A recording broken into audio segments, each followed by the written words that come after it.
When a story presents itself in two ways, the text and a subtext. The text is what we see, the presentation, the dialogue, the action. The subtext, however, is what the story is trying to convey, the meaning. Modern Times and Snowpiercer couldn't seem any further apart. One is a silent film, a comedy made by Charlie Chaplin in 1936. One is an endlessly depressing post-apocalyptic action film with gunfights and cannibalism. However, the subtext of these 75-year-apart films are almost identical. Both challenge the cultural norms of capitalism by depicting the conflict and crisis between class systems. Both conclude that the only way the protagonists could ever find prosperity is to escape the system altogether. However, between their conclusions there is one small difference, a difference inferring a new cynicism towards economic equality, and a new cynicism towards an escape from the capitalist system. Spoiler alert, this video talks about communism. Modern Times was created in 1936 pre-war America during the Big Sad, a time of major economic strife and disparity. Although causes of the Big Sad are debated, the results are clear. People were not happy. Due to a vast economic inequality, the public was seriously annoyed with FDR, industrialization, Fordism, and the capitalist realist system. Confidence was at an all-time low, rioting was at an all-time high, with calls to unionize. The US Communist Party led many marches throughout the country. Communism had only recently taken power in Russia and was unproven yet full of potential. It was clear that many Americans were questioning the current system and a possibility outside it. Then comes Chaplin. Unexpectedly, while most American industries were lighting themselves on fire, the film industry was booming.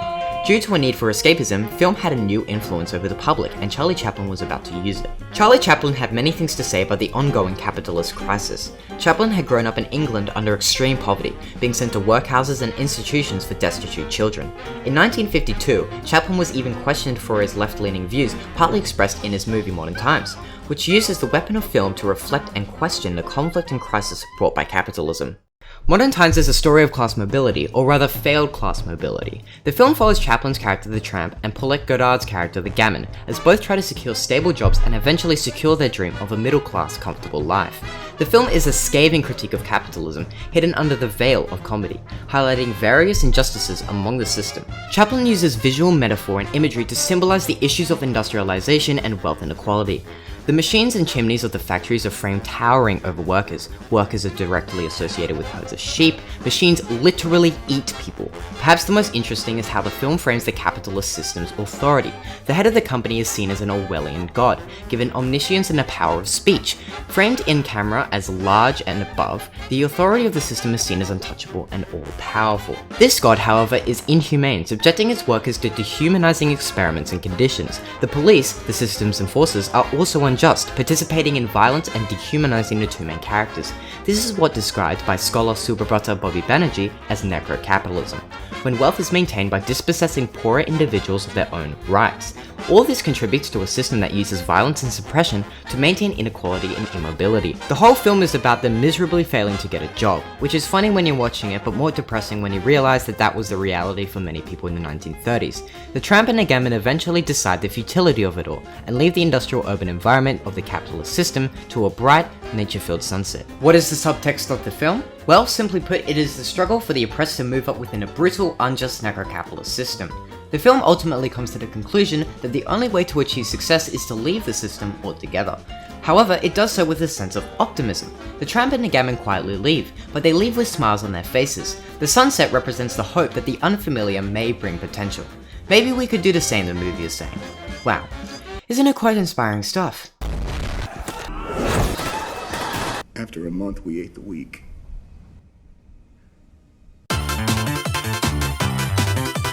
Snowpiercer was made in 2013, nearly 75 years after Modern Times, yet it has the exact subtext tackling the same questions of class crisis and conflict. Yet differences in history make it a lot more depressing and cynical. Inspired by the French graphic novel published in 1982, Snowpiercer is directed by Korean director Bong Joon-ho, famous for his Best Picture winning film Parasite. Bong Joon-ho's filmography is very similar to Chaplin's. Both are critically acclaimed perfectionists who use their films to criticize political and social issues. Bong Joon-ho is a known activist, participating in multiple demonstrations during the South Korean democracy movement. Like Chaplin before him, Bong Joon-ho uses film to rally the public into questioning norms, especially capitalism.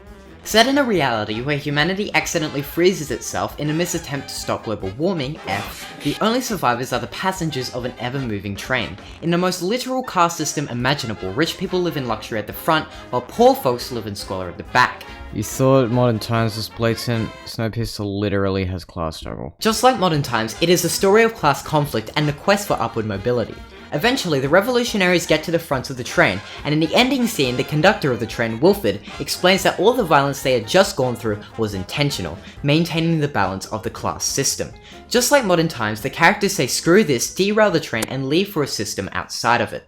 The subtext for Snowpiercer is pretty much the exact same as Modern Times. Most of the issues presented, that of necrocapitalism, the godlike power of the elite class struggle, and the inability of class mobility are in both films. However, where they differ is in one key scene. In the ending scene of the movie, the revolutionaries decide to stop the train, figuratively and literally derailing the system. However, unlike Modern Times, which has a more optimistic ending, Snowpiercer displays a... not that. Everyone on the train except 2 die, including the main protagonist. The only 2 that survive are children that are left in a freezing cold. In the ending shot of the film, the camera lingers on a polar bear. The polar bear is a representation of the possible life outside the system, but is also, you know, one of the deadliest animals in the world? This comparatively downer ending is the result of the context of the film shifting since Modern Times, more notably the... Between the creation of Modern Times and Snowpiercer, there were a few notable events, but most importantly and irrelevant seems to be the disillusionment of communism. On the 26th of December 1991, the USSR collapsed under its own weight after 69 years of authoritarian rule over Eastern Europe. Breaking down over years of industrial, socio-economic and violent crisis, the original bastion of communism had fallen. Many communist states, such as North Korea and Vietnam, had also suffered as time wore on, and China, arguably the most successful communist country, had reformed its economy to be something that is definitely not reflecting Marxist ideals. That, combined with the number of deaths caused by year plans, has led to a global disillusionment with communism that is reflected in the ending scenes and subtext for both films. The ending scene in Modern Times, a symbolic leaving of the system, is optimistic, reflecting a societal attitude of hope towards the embracing of other options. The system we may live in now sucks, but we can always try another. Meanwhile, Snowpiercer's message is far more questioning. Sure, the system we live in absolutely sucks, bringing class conflict and crisis, but is derailing the system altogether a better option? After all this cultural context, it's hard to tell.